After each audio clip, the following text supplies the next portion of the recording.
हरे कृष्णा, राधे राधे। भक्तजनों, पितृपक्ष के इस अवसर में आज हम सुनने जा रहे हैं गीता का 7वां अध्याय। श्रीमद् भगवत गीता का पाठ करने से हमारे पितरों को स्वर्ग की प्राप्ति होती है। जब हम घर में श्रीमद् भगवत गीता का श्रवण करते हैं तो उसका पुण्य हमारे पितरों को तृप्त करता है। तो आज हम शुरू कर रहे हैं गीता का 11वां अध्याय। अपने मन में अपने पितरों का ध्यान करते हुए ध्यानपूर्वक इस अध्याय का श्रवण करेंगे। अर्जुन बोले, मुझ पर अनुग्रह करने के लिए आपने जो परम गोपनीय आध्यात्मिक विषय वचन अर्थात उपदेश कहा, उससे मेरा यह अज्ञान नष्ट हो गया।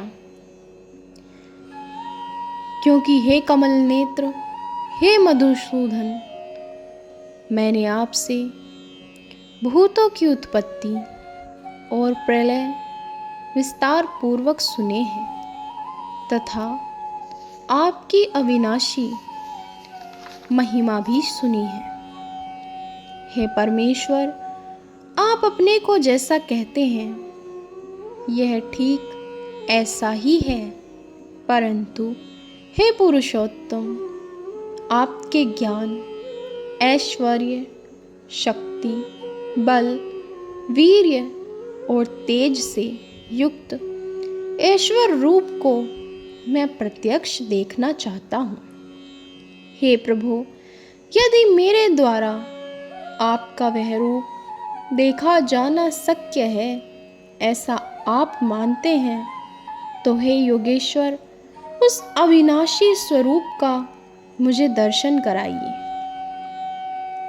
श्री भगवान बोले, हे पार्थ, अब तू मेरे सैकड़ों हजारों नाना प्रकार के और नाना वर्ण तथा नाना आकृति वाले अलौकिक रूपों को देख।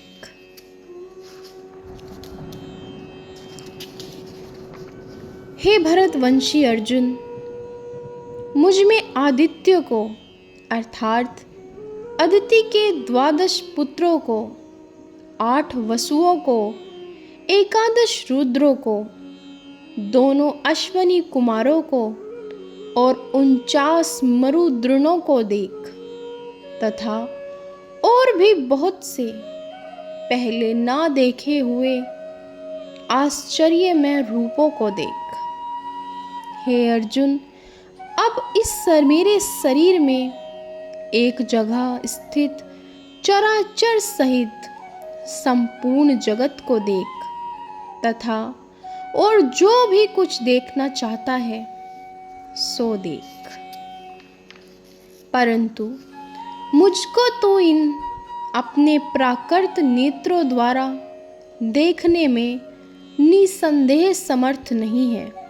इसी से तुझे दिव्य अर्थात अलौकिक चक्षु देता हूँ, उससे तू मेरी ईश्वरीय योग शक्ति को देख।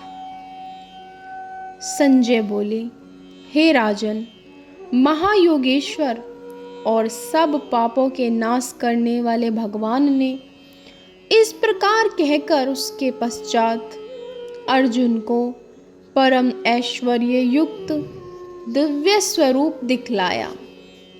अनेक मुखों और नेत्रों से युक्त, अनेक अद्भुत दर्शन वाले, बहुत से दिव्य भूषणों से युक्त और बहुत से दिव्य शस्त्रों को हाथ में उठाए हुए, दिव्य माला और वस्त्रों को धारण किए हुए और दिव्य गंधका का सारे शरीर में लेप किए हुए, सब प्रकार के आश्चर्यों से युक्त, सीमा रहित और सब और मुख किए हुए विराट स्वरूप परम देव परमेश्वर को अर्जुन ने देखा।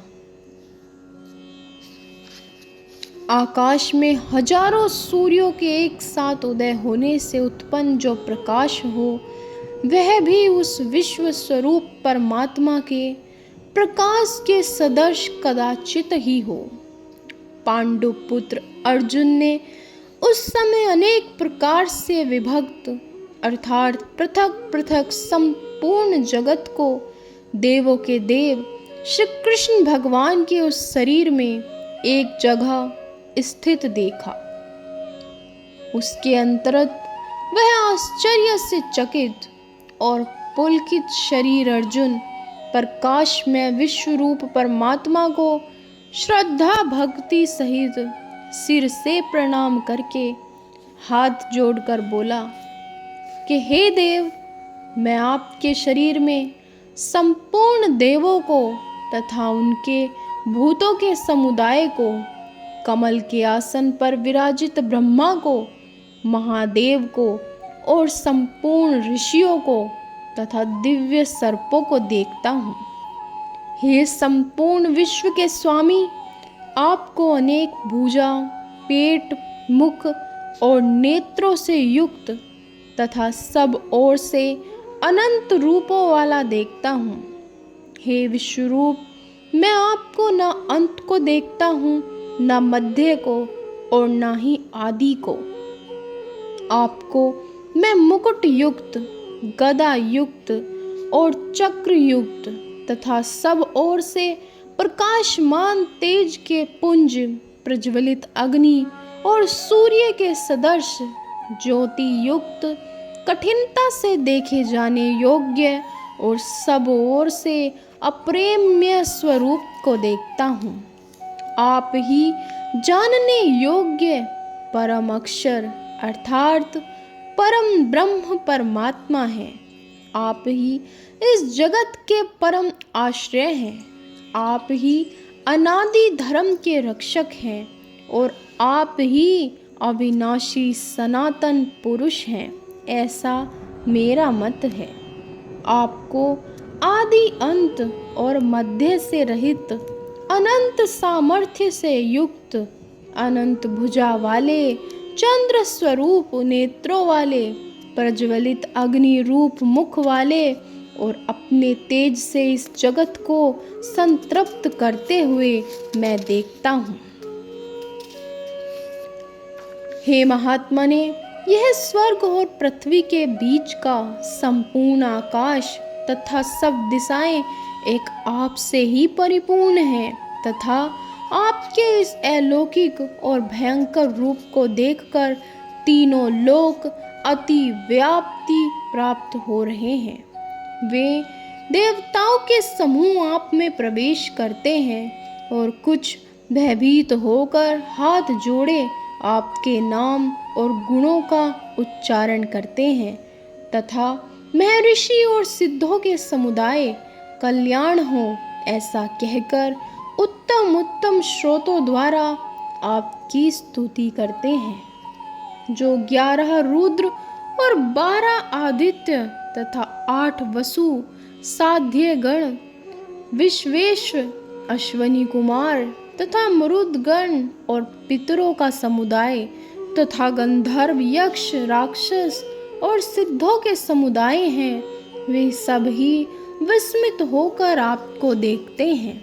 हे महाबाहो, आपके बहुत मुख और नेत्रों वाले, बहुत बड़ा हाथ, जंघा और पैरों वाले, बहुत उदारों वाले और बहुत सी दाढ़ों के कारण अत्यंत विकराल महान रूप को देखकर मेरे लोग व्याकुल हो रहे हैं तथा मैं भी व्याकुल हो रहा हूँ। क्योंकि हे विष्णु, आकाश को स्पर्श करने वाले, देदीप्यमान अनेक वर्णों से युक्त तथा फैलाए हुए मुख और प्रकाशमान विशाल नेत्रों से युक्त आपको देखकर भयभीत अंतःकरण वाला मैं धीरज और शांति नहीं पाता हूँ। दाढ़ों के कारण विकराल और प्रलय काल की अग्नि के समान प्रज्वलित आपके मुखों को देखकर मैं दिशाओं को नहीं जानता हूँ और सुख भी नहीं पाता हूँ। इसीलिए हे देवेश, हे जगत निवास, आप प्रसन्न हो। वे सभी धृतराष्ट्र के पुत्र राजाओं के समुदाय सहित आप में प्रवेश कर रहे हैं। और भीष्म पितामह, द्रोणाचार्य तथा वह कर्ण और हमारे पक्ष के भी प्रधान योद्धाओं के सहित सब के सब आपके दाढ़ों के कारण विकराल भयानक मुखों में बड़े वेग से दौड़ते हुए प्रवेश कर रहे हैं और कई एक चूर्ण हुए सिरों सहित आपके दांतों के बीच में लगे हुए दिख रहे हैं। जैसे नदियों के बहुत से जल के प्रवाह स्वाभाविक ही समुद्र के सम्मुख दौड़ते हैं, अर्थात समुद्र में प्रवेश करते हैं, वैसे ही नरलोक के वीर भी आपके प्रज्वलित मुखों में प्रवेश कर रहे हैं। जैसे पतझड़ मोहवश नष्ट होने के लिए प्रज्वलित अग्नि में अतिवेग से दौड़ते हुए प्रवेश करते हैं, वैसे ही ये सब लोग भी अपने नाश के लिए आपके मुखों में अतिवेग से दौड़ते हुए प्रवेश कर रहे हैं। आप उन संपूर्ण लोकों को प्रज्वलित मुखों द्वारा ग्रास करते हुए सब ओर से बार बार चाट रहे हैं। हे विष्णु, आपका उग्र प्रकाश संपूर्ण जगत को तेज के द्वारा परिपूर्ण करके तपा रहा है। मुझे बतलाइए कि आप उग्र रूप वाले कौन हैं? हे देवों में श्रेष्ठ, आपको नमस्कार है। आप प्रसन्न होइए। आदि पुरुष, आपको मैं विशेष रूप से जानना चाहता हूँ, क्योंकि मैं आपकी प्रवृत्तियों को नहीं जानता। श्री भगवान बोले, मैं लोकों का नाश करने वाला बड़ा हुआ महाकाल हूँ। इस समय इन लोगों को नष्ट करने के लिए प्रवृत्त हुआ हूँ। इसीलिए जो प्रत्यक्ष पक्षियों की सेना में स्थित योद्धा लोग हैं, वे सब तेरे बिना भी नहीं रहेंगे, अर्थात तेरे युद्ध ना करने पर भी इन सब का नाश हो जाएगा। अतएव तू उठ, यश प्राप्त कर और शत्रुओं को जीत कर धन धान्य से संपन्न राज्य को भोग। ये सब सूरवीर पहले से ही मेरे ही द्वारा मारे हुए हैं। हे सव्यसाचिन, तू तो केवल निमित्त मात्र बन जा। द्रोणाचार्य और भीष्म पितामह तथा जयद्रथ और कर्ण तथा और भी बहुत से मेरे द्वारा मारे हुए सूरवीर योद्धाओं को तू मार। भय मत कर, निसंदेह तू युद्ध में वैरियों को जीतेगा, इसीलिए युद्ध कर। संजय बोले, केशव भगवान के इन वचनों को सुनकर मुकुटधारी अर्जुन हाथ जोड़कर कांपता हुआ नमस्कार करके फिर भी अत्यंत भयभीत होकर प्रणाम करके भगवान श्री कृष्ण के प्रति गदगद वाणी से बोला कि हे अन्यतमामिन, वह योग्य ही है। आपके नाम, गुण और प्रभाव के कीर्तन से जगत अति हर्षित हो रहा है और अनुराग को प्राप्त हो रहा है तथा भयभीत राक्षस लोग दिशाओं में भाग रहे हैं और सब सिद्ध गणों के समुदाय नमस्कार कर रहे हैं। हे महात्मने, ब्रह्मा के भी आदि कर्ता और सबसे बड़े आपके लिए ये कैसे नमस्कार ना करें, क्योंकि हे अनंत, हे देवेश, हे जगत निवास, जो सत असत और उनसे परे अक्षर अर्थात सच्चिदानंद ब्रह्म है, वह आप ही हैं। आप अतिदेव और सनातन पुरुष हैं। आप इस जगत के परम आश्रय और जानने वाले तथा जानने योग्य और परम धाम हैं। हे अनंत रूप, आपसे यह सब जगत व्याप्त अर्थात परिपूर्ण है। आप वायु, यमराज, अग्नि, वरुण, चंद्रमा, प्रजा के स्वामी ब्रह्मा और ब्रह्मा के भी पिता हैं। आपके लिए हजारों बार नमस्कार है। नमस्कार हो, आपके लिए फिर भी बार बार नमस्कार हो। हे अनंत सामर्थ्य वाले, आपके लिए आगे से और पीछे से भी नमस्कार है। हे सर्वात्मन, आपके लिए सब ओर से नमस्कार हो, क्योंकि अनंत पराक्रमशाली आप सब संसार को व्याप्त किए हुए हैं, इससे आप ही सर्वरूप हैं। आपके इस प्रभाव को ना जानते हुए आप मेरे सखा हैं, ऐसा मानकर प्रेम से अथवा प्रमाद से मैंने हे कृष्ण, हे यादव, हे सखे, इस प्रकार जो कुछ बिना सोचे समझे हठात किया है। और हे अच्युत, आप जो मेरे द्वारा विनोद के लिए विहार, शय्या, आसन और भोजन आदि में अकेले अथवा उन सखाओं के सामने भी अपमानित किए गए हैं, वह सब अपराध अप्रेमनीय स्वरूप अर्थात अचिंतनीय प्रभाव वाले आपसे मैं क्षमा करवाता हूँ। आप इस चराचर जगत के पिता और सबसे बड़े गुरु एवं अति पूजनीय हैं। हे अनुपम प्रभाव वाले, तीनों लोकों में आपके समान भी दूसरा कोई नहीं है, फिर अधिक हो भी तो कैसे सकता है। अतएव हे प्रभु, मैं शरीर को भली भांति चरणों में निवेदित कर प्रणाम करके स्तुति करने योग्य आप ईश्वर को प्रसन्न होने के लिए प्रार्थना करता हूँ। हे देव, पिता जैसे पुत्र के, सखा जैसे सखा के और पति जैसे प्रियतमा पत्नी के अपराध सहन करते हैं, वैसे ही आप भी मेरे अपराध को सहन करने योग्य हो। मैं पहले न देखे हुए आपके इस आश्चर्य में रूप को देखकर हर्षित हो रहा हूँ और मेरा मन से अति भय भी व्याकुल हो रहा है। इसीलिए आप उस अपने चतुर्भुज विष्णु रूप को ही मुझे दिखलाइए। हे देवेश, हे जगत निवास, प्रसन्न होइए। मैं वैसे ही आपको मुकुट धारण किए हुए तथा गदा और चक्र हाथ में लिए हुए देखना चाहता हूँ। इसीलिए हे विश्व स्वरूप, हे सहस्त्र बाहो, आप उसी चतुर्भुज रूप से प्रकट होइए। श्री भगवान बोले, हे अर्जुन, अनुग्रह पूर्व मैंने अपनी योग शक्तियों के प्रभाव से यह मेरा परम तेजो में सबका आदि और सीमा रहित विराट रूप तुझको दिखलाया है, जिसे तेरे अतिरिक्त दूसरे किसी ने पहले कभी नहीं देखा। हे अर्जुन, मनुष्य लोक में इस प्रकार विश्व स्वरूप वाला मैं न वेद और यज्ञों के अध्ययन से, न दान से, न क्रियाओं से और न उग्र तपों से ही तेरे अतिरिक्त दूसरे के द्वारा देखा जा सकता हूँ। मेरे इस प्रकार के विकराल रूप को देखकर तुझको व्याकुलता नहीं होनी चाहिए और मूढ़ भाव भी नहीं होना चाहिए। तू भय रहित और प्रीति युक्त मन वाला होकर उसी मेरे इस शंख चक्र गदा पद्म चतुर्भुज रूप को फिर देख। संजय बोले, वसुदेव भगवान ने अर्जुन के प्रति इस प्रकार कहकर फिर वैसा ही अपना चतुर्भुज रूप को दिखलाया और फिर महात्मा श्री कृष्ण ने सौम्य मूर्ति होकर इस भयभीत अर्जुन को धीरज दिया।